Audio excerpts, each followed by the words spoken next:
Hey everyone, welcome back to minds mind tutorials. So आज की अगर हम क्लास देखें उससे पहले ये ज़रूरी है कि हम लोग उससे पहले ये रिवाइज कर ले कि हमने जो एग्जांपल्स देखे थे प्रोकैरियोट्स के, दैट इज़ हम लोग किंगडम मोनेरा के जो एग्जांपल्स देख चुके हैं वो फिर से रिवाइज कर ले, ताकि आगे अब मैं जो पढ़ाऊंगी उससे वो ज़्यादा क्लियर हो जाएगा। तो जो यू बैक्टीरिया होता है उसको ट्रू बैक्टीरिया बोलते हैं। अभी तक हम यू बैक्टीरिया को डिस्कस कर रहे थे। दूसरे होते हैं ब्लू ग्रीन एल्गी। यहाँ एल्गी वर्ड आ रहा है, इससे कई सारे बच्चे कंफ्यूज हो जाते हैं कि एल्गी वर्ड आ रहा है, इसका मतलब ये जो BGA है वो एक तरह की एल्गी है, लेकिन ये गलत पॉइंट हो जाएगा। ब्लू ग्रीन एल्गी एक तरह का मोनेरा होता है, ना कि वो एल्गी होती है। रिकेट्सिया एक मेंबर है, माइकोप्लाज्मा है, एक्टिनोमाइसिटीज है, आर्की बैक्टीरिया है और क्लेमाइडिया है। तो ये मैंने यहाँ पर एक बार रिवाइज करवा दिया ताकि अब हम आगे का जो चीज पोर्शन देखेंगे उससे सब कुछ क्लियर होता जाए। We are starting with blue green algae. ये BGA इसका शॉर्ट फॉर्म होता है। ये किंगडम मोनेरा के अंदर आता है। हमने यू बैक्टीरिया को ऑलमोस्ट कंप्लीट कर लिया था, हर चीज उसमें देख ली थी। लास्ट वीडियो में हमने इकोनॉमिक इंपॉर्टेंस ऑफ बैक्टीरिया देखी थी, जिसमें harmful and useful effects of bacteria cover किए थे। अब ब्लू ग्रीन एल्गी को स्टार्ट करते हैं। According to two kingdom system, BGA was included in class Cyanophyceae और Mixophyceae।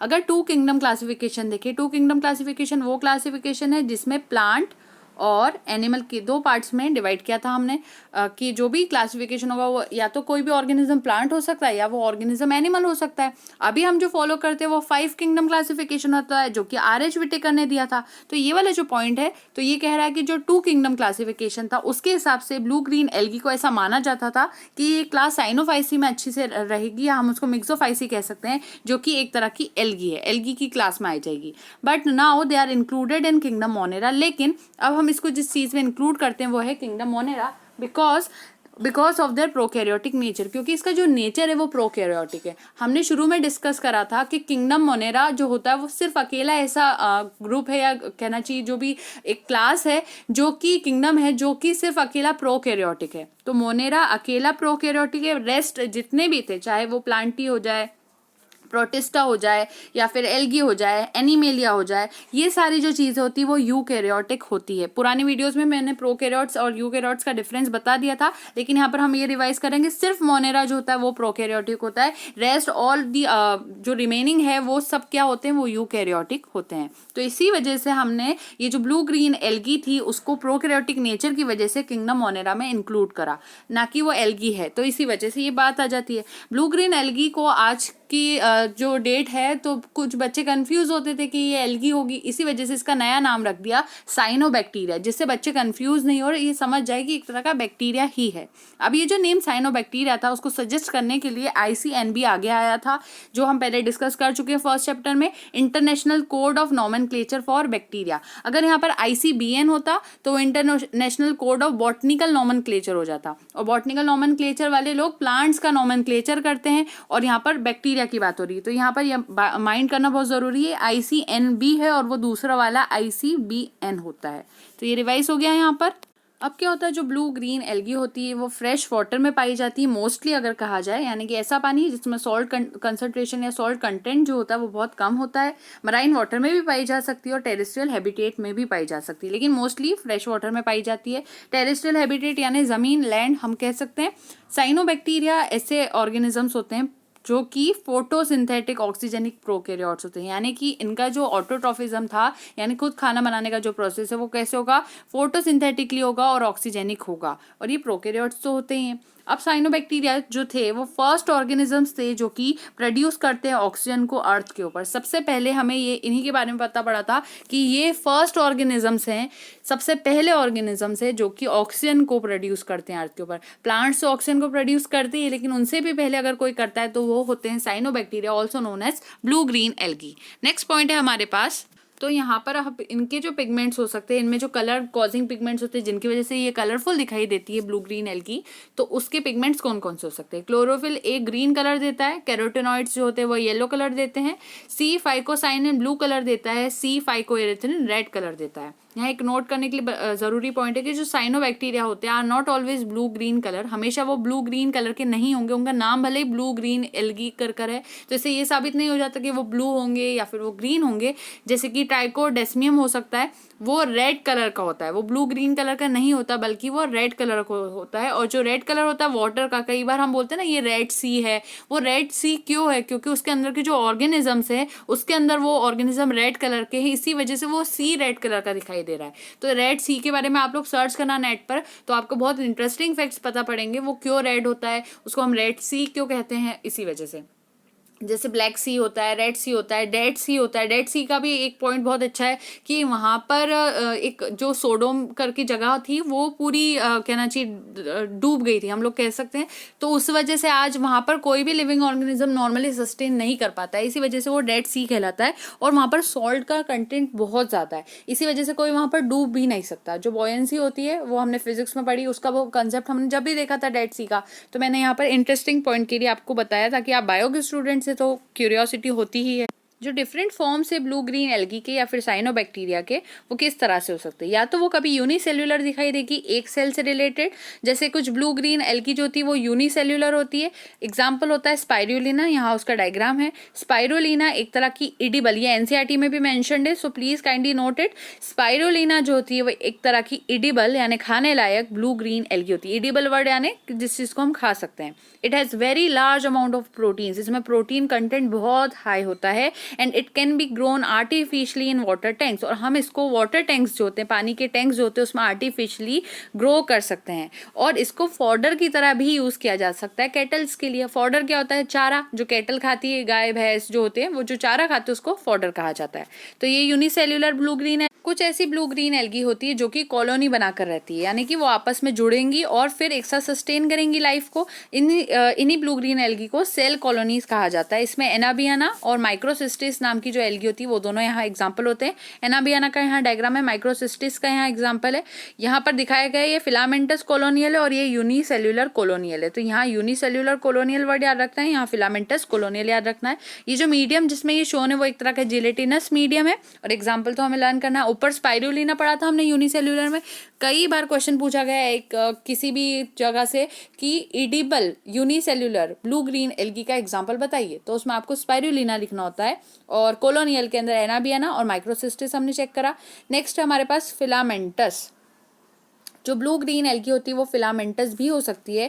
There are many cells arranged in a row in their body. जब बहुत सारे सेल्स रो बनाकर अरेंज हो जाए तो इस तरह की एल्गी में फिलामेंट बन जाता है। और ये जो फिलामेंट होता है ब्लू ग्रीन एल्गी का, उसको ट्राइकोम कहा जाता है। तो ये जो फिलामेंट बन रहा है वो ट्राइकोम है। और इसकी एग्जांपल है ऑसिलेटोरिया, बहुत इंपॉर्टेंट ऑसिलेटोरिया, बहुत बार इस पर भी क्वेश्चन आ चुका है। जितने भी मैं यहाँ पर बताती जाऊँ वहाँ पर समझ के उसको याद करते जाना है, क्योंकि हम लोग स्कूल की अगर पढ़ाई करते हैं तो स्कूल के साथ साथ नीट की भी पढ़ाई की जा सकती है, बस थोड़ी सी एक्स्ट्रा इन्फॉर्मेशन देखनी होती है। और एनसीईआरटी तो हमारे लिए मस्ट होती है, तो हम इसको देखते हुए जा रहे हैं यहाँ पर एक्स्ट्रा इन्फॉर्मेशन भी।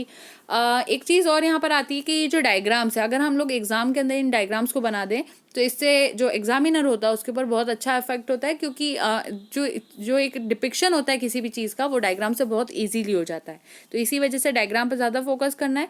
और एक और चीज़ यहाँ पर और डिस्कस कर लेते हैं कि रो और कॉलम में क्या फ़र्क होता है। तो रो जो होती है वो वर्टिकल लाइन्स होती है, सॉरी मैंने यहाँ उल्टा कह दिया, रो जो होती है वो हॉरिजॉन्टल लाइन्स होती है और जो कॉलम होते हैं वो वर्टिकल लाइन्स होते हैं। तो ये वाली चीज़ यहाँ पर आ जाती है। अब हम देख लेते हैं कि स्ट्रक्चर क्या होता है ब्लू ग्रीन एल्गी का। तो किसी भी ब्लू ग्रीन एल्गी की अगर हम बात करते हैं वो सिमिलर होता है ग्राम नेगेटिव यू बैक्टीरिया को लेकर। तो ग्राम नेगेटिव यू बैक्टीरिया का वीडियो चेक करना, समझ में आएगा उससे। अगर पुराने वीडियोस नहीं देखे तो आगे से कोई मतलब नहीं होता, क्योंकि हम लोगों को वहाँ क्लियरेंस इतना ज़्यादा नहीं आ पाता जितना पूरा शुरू से देखते हुए आता है, क्योंकि हमने वहाँ you karyotes, pro karyotes, you bacteria सब कुछ डिस्कस करा, फिर हम यहाँ तक आए हैं, तो उसको देखना बहुत ज़रूरी हो जाएगा। अब जो स्ट्रक्चर होता है ब्लू ग्रीन एल्गी का वो सिमिलर होता है, कैसा होता है, ग्राम नेगेटिव यू बैक्टीरिया की तरह होता है। अब जो ब्लू ग्रीन एल्गी होती है वो सराउंडेड होती है म्यूसिलेजनस शीथ के थ्रू।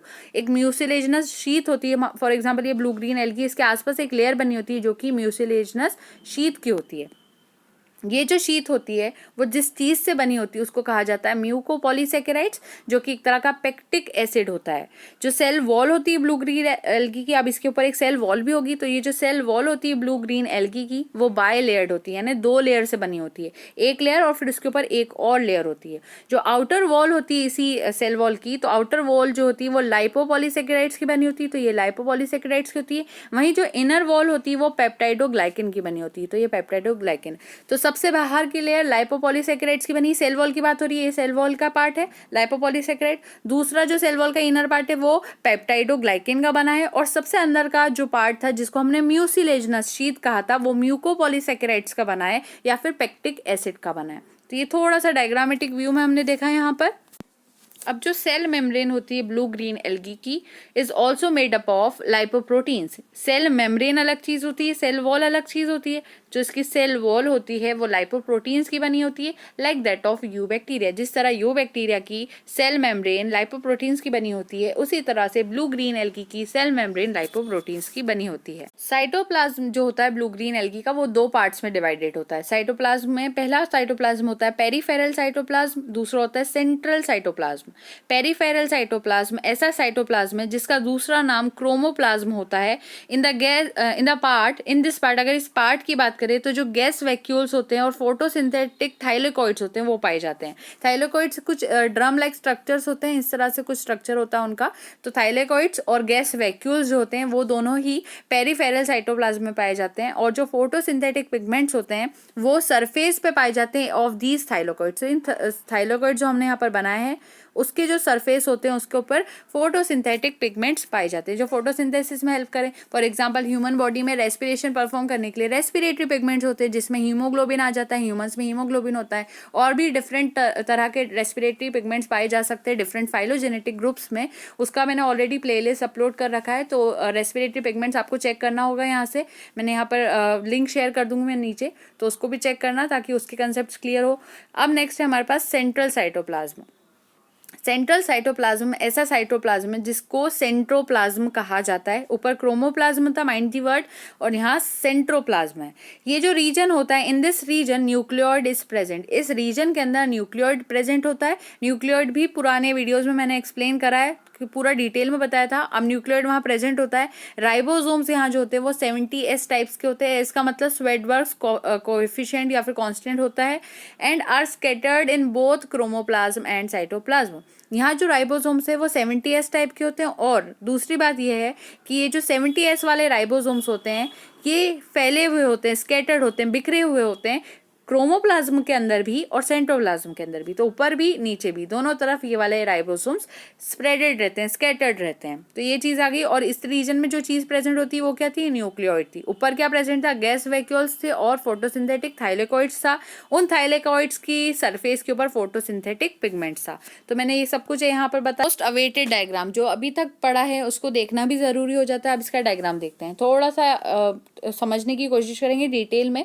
यहाँ एक सेल शोन है पूरा स्क्वायर के फॉर्म में, या पूरा स्क्वायर के फॉर्म में एक सेल आ जाता है। ये गैस वैक्यूल है यहाँ पर। उसके बाद यहाँ पर ये जो थाइलेकॉइड बनाए इन्होंने, इन थाइलेकॉइड के ऊपर आपको छोटे छोटे डॉट्स दिखाई दे रहे होंगे, वो फोटोसिंथेटिक पिगमेंट्स है। बीच में ये जो पोर्शन है वो न्यूक्लियोइड है। छोटे छोटे डॉट्स अगेन जो अकेले बैठे हैं वो राइबोसोम्स है। म्यूसिलेजनस शीट यहाँ पर है। आउटर सेल वॉल लेयर यहाँ पर, सेल वॉल की layer, inner cell wall layer है यहाँ पर पेप्टाइडोग्लाइकन की जो की बनी होती है, और ऊपर वाली दूसरी चीज की बनी होती है। उसके अंदर सेल मेम्ब्रेन है, देख सकते हैं आराम से। फिर यहाँ पर पेरीफेरल साइटोप्लाज्म की तरफ मार्क्ड है। अंदर सेंट्रल साइटोप्लाज्म है, जहाँ पर न्यूक्लियोइड है वहाँ सेंट्रल साइटोप्लाज्म है। यहाँ कुछ अल्फा ग्रेन्यूल्स बिखरे हुए हैं और यहाँ पर कुछ बीटा ग्रेन्यूल्स बिखरे हुए हैं। तो ये सबसे ईजिएस्ट डायग्राम जो हो सकता है वो यहाँ पर डिपिक्टेड था, और हमने उसको एक्सप्लेन भी कर लिया था पिछले उसमें। तो ये सारी चीज़ यहाँ पर हो जाती है। अब जो साइटोप्लाज्म होता है प्रोकैरियोट्स का, वो उनमें जो सेल ऑर्गेनल्स पाई जाती है, सेल को हेल्प करने वाले जो ऑर्गेनल्स होते हैं वो लैक करते हैं मेम्ब्रेन बाउंड, यानी उनमें मेम्ब्रेन बाउंड सेल ऑर्गेनल्स नहीं पाए जाते हैं। जो साइटोप्लाज्म होता है प्रोकैरियोट्स का, उसमें ऐसे सेल ऑर्गेनल्स नहीं होते जिनके ऊपर मेम्ब्रेन लगी हो। बट एक्सेप्शनली एक एक्सेप्शन यहाँ आ जाता है इन ब्लू ग्रीन एल्गी। जो ब्लू ग्रीन एल्गी होती है, some membrane bound structures are present. ये प्रोकैरियोट है, जो ब्लू ग्रीन एल्गी है वो प्रोकैरियोट है। ब्लू ग्रीन एल्गी जो है वो प्रोकैरियोट है, लेकिन फिर भी प्रोकैरियोट का फीचर कहता है कि इनके उसके जो सेल ऑर्गेनल्स होंगे वो मेम्ब्रेन बाउंड नहीं होंगे, यानी उसके आसपास एक मेम्ब्रेन की कवरिंग नहीं होगी। लेकिन फिर भी जो ब्लू ग्रीन एल्गी है प्रोकैरियोटिक होने के बावजूद इसके अंदर कुछ ऐसे सेल ऑर्गेनल्स होते हैं, सेल ऑर्गेनल्स जो कि मेम्ब्रेन बाउंड होते हैं। तो ये वाला पॉइंट यहाँ पर मैंने एक्सप्लेन करा। अब देखते हैं कौन से मेम्ब्रेन बाउंड सेल ऑर्गेनल्स यहाँ पर होते हैं। पहला होता है gas vacuole. It provides buoyancy to blue green algae in water. Buoyancy provide करता है ब्लू ग्रीन एल्गी को पानी में, वो जिससे डूबे नहीं, ऊपर तैरे। तो गैस वैक्यूल का काम होता है वो, तो उसको हेल्प करता है। दूसरे होते हैं थाइलाकोइड्स या फिर क्रोमेटोफोर्स उनको कहते हैं। ये फोटोसिंथेटिक पिगमेंट्स इनके सरफेस पर रखते हैं ताकि फोटोसिंथेसिस आसानी से हो सके। एक्सेप्शन यहाँ पर ये है कि जो गैस वैक्यूल्स होते हैं are also present in purple and green photosynthetic bacteria.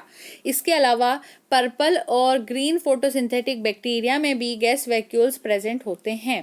तो ये पॉइंट यहाँ पर था। अब बात आती है स्टोर्ड फूड और इंक्लूजन बॉडीज की। तो ब्लू ग्रीन एल्गी अपने फूड को अल्फा ग्रैन्यूल्स और बीटा ग्रैन्यूल्स में स्टोर करती है। ऊपर मैंने लास्ट में कुछ डॉट्स बताए थे, वो अल्फा ग्रैन्यूल्स और बीटा ग्रैन्यूल्स थे।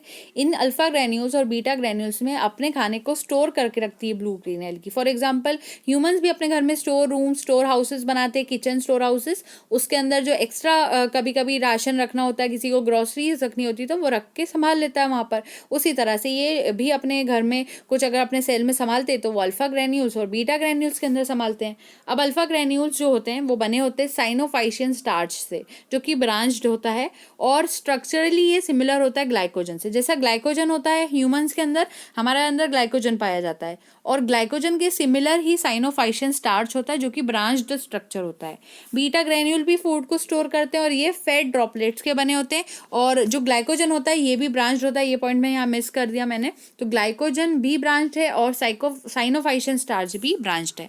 तो ये दोनों के स्ट्रक्चर हो गए। नेक्स्ट हमारे पास ऑसिलेटोरिया यानी कि जो फिलामेंटस एल्गी थी वो हॉट वाटर स्प्रिंग्स में भी सर्वाइव कर लेती। बहुत ज़्यादा गर्म उकलता पानी जो होता है, उबलता हुआ पानी, उसके अंदर भी सर्वाइव कर लेती है ऑसिलेटोरिया। और यहाँ जो टेम्परेचर होता है इस पानी का वो 80 डिग्री सेल्सियस तक भी हो सकता है। ऑसिलेटोरिया के अंदर ऐसी कैपेसिटी होती है कि वो टॉलरेट कर सकती है हाई टेम्परेचर, बिकॉज ऑफ इसमें ऐसी क्या चीज़ है जिसकी वजह से वो हाई टेम्परेचर में भी जलती नहीं है, रह सकती है, क्योंकि उसके अंदर होमोपोलर बॉन्ड्स पाए जाते हैं प्रोटीन्स के अंदर। तो उनके जो प्रोटीन्स है उसमें होमोपोलर प्रोटीन्स जो होते हैं वो डी नेचर हो जाते हैं हाई टेम्परेचर में। इसका मतलब क्या है, जब आप प्रोटीन को बहुत ज़्यादा हाई टेम्परेचर पे रखेंगे, बहुत तेज़ टेम्परेचर है, तो उसका जो नेचर था, जो नॉर्मल उसका जो स्ट्रक्चर होता है, फॉर एग्जांपल ऐसा उसका स्ट्रक्चर है, वो ख़राब हो जाएगा, वो खुल जाएगा। तो प्रोटीन डी नेचर हो जाता है हाई टेम्परेचर पे, और लिविंग बींग्स जो होंगे, इसी वजह से जो इंसान होंगे वो मर जाएंगे, क्योंकि इंसान भी मैक्सिमम प्रोटीन से बने होते हैं। अगर उनको गरम गरम पानी में डाल दिया जाए, फॉर एग्जांपल अगर उनको सज़ा के तौर पे होता है किन्हीं किन्हीं जगहों पर, तो इस तरह से करते तो कोई भी इंसान जलकर वहाँ मर जाता है, क्योंकि उसका पूरा प्रोटीन वहाँ पर डी नेचर हो जाता है। लेकिन जिन प्रोटीन्स के अंदर होमोपोलर बॉन्ड्स पाई जाती है, वो बॉन्ड्स जो होती हैं वो क्या करती है, प्रोटीन्स जो होते हैं साइटोप्लाज्म के अंदर पाए जाते हैं ऑसिलेटोरिया के, वो उन्हें रोकते हैं ब्रेक करने से इजीली। और जो बॉन्ड्स होती है वो वेरी मच इन नंबर यहाँ पर दिखते हैं, and the bonds are very much in number so that they can tolerate high temperature. ये जो बॉन्ड्स होती है ऑसिलेटोरिया के अंदर वो बहुत ज़्यादा नंबर में होती है, और इसी वजह से वो जो हाई टेम्परेचर होता है उसको आसानी से टॉलरेट कर लेती है। तो मेन जो रोल है यहाँ पर होमोपोलर बॉन्ड्स का है, जो प्रोटीन में पाई जाती है। लेकिन ह्यूमंस के अंदर जो प्रोटीन होते हैं उनमें होमोपोलर बॉन्ड्स नहीं होती है, नॉर्मली किसी एनिमल में भी ज़्यादातर ये नहीं पाई जाती। ऑसिलेटोरिया यहाँ पर इसी वजह से थोड़ा सा कहना चाहिए फॉर्चुनेट है। नेक्स्ट चीज़ यहाँ पर है नाइट्रोजन फिक्सेशन। नाइट्रोजन फिक्सेशन हम जो नाइट्रोजन साइकिल होती है उसमें बेसिकली डिस्कस करते हैं। जो ब्लू ग्रीन एल्गी होती है वो नाइट्रोजन फिक्सेशन में बहुत ज़्यादा हेल्प करती है, क्योंकि जो एटमॉस्फेरिक नाइट्रोजन है, पहले भी मैंने बताया था, हम लोग एटमॉस्फेरिक नाइट्रोजन को, जो हमारे नाइट्रोजन एटमॉस्फेयर में प्रेजेंट होता है, उसको डायरेक्टली यूज़ नहीं कर सके, because we don't have the capability to use it. तो अब ये जो एटमॉस्फेरिक नाइट्रोजन है, इसको पहले ज़रूरी होता है to convert in nitrogenous compounds, उसको नाइट्रोजिनस कंपाउंड्स में कन्वर्ट करना ज़रूरी होता है। अब नाइट्रोजिनस कंपाउंड्स कौन कौन से हो सकते हैं, अमीनो एसिड्स हो सकते हैं, नाइट्रेट्स हो सकते हैं। अब ये जो नाइट्रेट्स होते हैं वो बहुत इंपॉर्टेंट होते हैं, क्योंकि वो फर्टिलिटी जो होती है सॉइल की वो इंक्रीज करते हैं। तो सॉइल को फर्टाइल बनाने के लिए नाइट्रेट्स का बहुत बड़ा रोल प्ले होता है। और ये नाइट्रेट्स आते कैसे, इसे एटमॉस्फेरिक नाइट्रोजन से चेंज करके नाइट्रेट में बदलने का काम ब्लू ग्रीन एल्गी करता है। Hence blue green algae improves the fertility of soil by nitrogen fixation. तो इसको एक नॉर्मल फ्लो चार्ट के वे में लिखते हैं।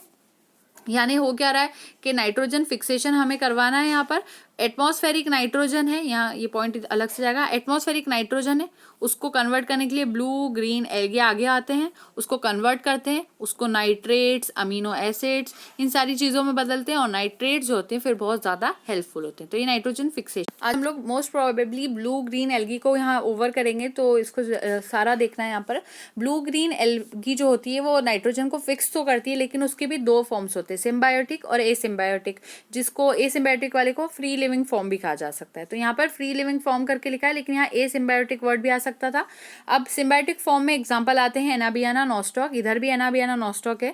ये जो ब्लू ग्रीन एल्गी होती है ये सिम्बायोटिक एसोसिएशन यानी कि एक तरह से फैमिली बना के रहती है विथ मैनी प्लांट्स, दूसरे प्लांट्स के साथ मिलजुल कर रहती है। ऐसी ब्लू ग्रीन एल्गी को सिम्बायोटिक फॉर्म कहते हैं और फिर ये नाइट्रोजन फिक्सेशन परफॉर्म करती है। फॉर एग्जाम्पल जो लीव्स होती है अजोला की, उसके अंदर यहाँ पर ये ब्लू ग्रीन एल्गी आ जाती है और मिलकर ये दोनों परफॉर्म करते हैं नाइट्रोजन फिक्सेशन। या फिर जो कोरेलॉइड रूट्स होती हैं साइकस की, वहाँ पर भी अजोला जो प्लांट होता है, azolla is grown with rice. Azolla जो एक वो होती है प्लांट होता है वो राइस के साथ ग्रो करता है।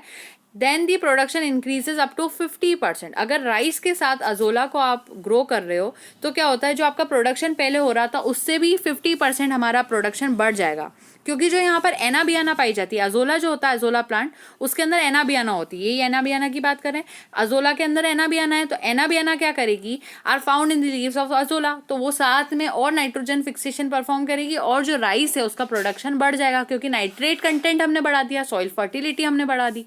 तो ये एक छोटा सा यहाँ पर एग्जाम्पल था। तो azolla is also a plant whereas rice is also a plant. तो azolla is helpful for the production up to the 50% हम कह सकते हैं in the rice। तो ये चीज़ यहाँ पर आ जाती है। अब फ्री लिविंग फॉर्म देखते हैं, एनाबियाना नॉस्टॉक अगेन यहाँ पर है, लेकिन ये लोग यहाँ फैमिली बनाकर नहीं रहेंगे किसी प्लांट के साथ। तो blue green algae are found free living in water, अकेले अकेले अपने रहते हैं पानी के अंदर। सॉइल में भी अगर रहेंगे तो अपना अकेले रहेंगे, दूसरे के साथ मिलकर जुलकर नहीं रहेंगे। एंड परफॉर्म नाइट्रोजन फिक्सेशन, और इस तरह से ये भी नाइट्रोजन फिक्सेशन परफॉर्म करती है दोनों ही नाइट्रोजन फिक्सेशन है, बस एक है फैमिली बनाकर किसी और प्लांट के साथ रह सकती है और दूसरी नहीं रहेगी। तो symbiosis and A symbiosis is the terminology is here. फिर यहाँ पर है ओलोसीरा। ओलोसीरा क्या होता है, ये जो ब्लू ग्रीन एल्गी होती है ये is found in plenty in paddy fields. जो पेडी फील्ड्स होती है यानी ये राइस की जो फील्ड्स होती हैं वहाँ प्लेंटी अमाउंट में पाई जाती है, और ये क्या करती है, पानी को जर्मिनेट करती है, जिससे जो ब्लू ग्रीन एल्गी होती है वो नाइट्रोजन फिक्सेशन आसानी से परफॉर्म कर सकती है, due to which the production of rices increases. फिर oscillatoria also fix nitrogen in paddy fields. ये ऑसिलेटोरिया भी यहाँ पर यही काम करती है। एक इम्पॉर्टेंट पॉइंट ये है कि कुछ स्पेशल तरह के सेल पाए जाते हैं नाइट्रोजन फिक्सेशन के लिए। ब्लू ग्रीन एल्गी के अंदर कुछ स्पेशल सेल होते हैं, उनको हेट्रोसिस्ट कहा जाता है। ये डायग्राम एज इट इज़ जो एनसीईआरटी उसमें ड्रॉन है, तो वहाँ चेक करना होगा। तो कलरफुल वे में वैसे सेम चीज़ ही है। और हेट्रोसिस्ट जो होता है वो थिक वॉल्ड होता है, नॉन ग्रीन सेल होता है। हेट्रोसिस्ट का पॉइंट याद रखना है, थिक वॉल्ड होता है, मोटी वॉल होती है इसकी कवरिंग की, और नॉन ग्रीन सेल होता है, ग्रीन कलर के सेल्स इसमें नहीं पाए जाते हैं। तो हेट्रोसिस्ट यहाँ पर शोन है, और म्यूसिलेजिनस शीट यहाँ पर हम शो कर रहे हैं, और ये नॉस्टॉक है, उसका एग्जांपल हमने यहाँ पर लिया था। नेक्स्ट है हमारे पास reproduction blue green. So reproduction blue green algae का दो तरह से मेनली होता है, वेजिटेटिव और एसेक्सुअल। वेजिटेटिव रिप्रोडक्शन में बाइनरी फिजन आता है, जब एक चीज़ दो में डिवाइड हो जाती है उसको नॉर्मली बाइनरी फिजन कहा जाता है। ये मोस्ट कॉमन मेथड है रिप्रोडक्शन की प्रोकैरियोट्स में, जिसमें एग्जांपल आता है स्पाइरुलिना का। फ्रेगमेंटेशन में हॉर्मोगोनिया जो हॉर्मोसिस्ट फॉर्मेशन होता है वो देखने को मिलता है। फिलामेंटस प्रोकैरियोट्स में ये देखने को मिलेगा, और ये रिप्रोड्यूस करते हैं फर्मेंटेशन के थ्रू। एग्जाम्पल है oscillatoria. So here is a diagram for oscillatoria. यहाँ पर उसका एपिकल सेल है, यहाँ पर सेपरेशन डिस्क है, यहाँ हॉर्मोगोनियम है, और हॉर्मोगोनियम वाले पोर्शन से ही फर्मेंटेशन देखने को मिलेगा।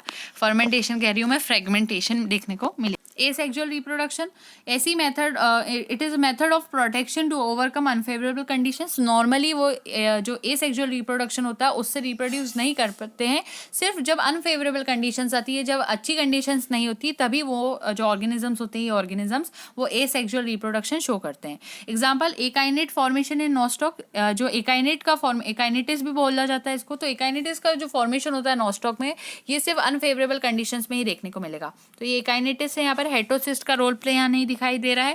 तो ये डायग्राम। अब एक टर्मिनोलॉजी होती है वाटर ब्लूम। वाटर ब्लूम क्या होता है, जब एक्सेसिव ग्रोथ देखने को मिल जाए ब्लू ग्रीन एल्गी की वाटर के अंदर, तो इस वजह से पानी भी पोल्यूटेड हो सकता है। भले ही ब्लू ग्रीन एल्गी अभी तक हमने सब अच्छे पॉइंट्स पढ़े, अच्छा हो सकता है, लेकिन इसके कहीं ना कहीं अगर एक्सेसिव ग्रोथ हो जाएगी तो वो हार्मफुल होगा। तो it mainly develops due to blue green algae. ज़्यादातर ये जो वाटर ब्लूम होता है वो ब्लू ग्रीन एल्गी की वजह से डेवलप होता है।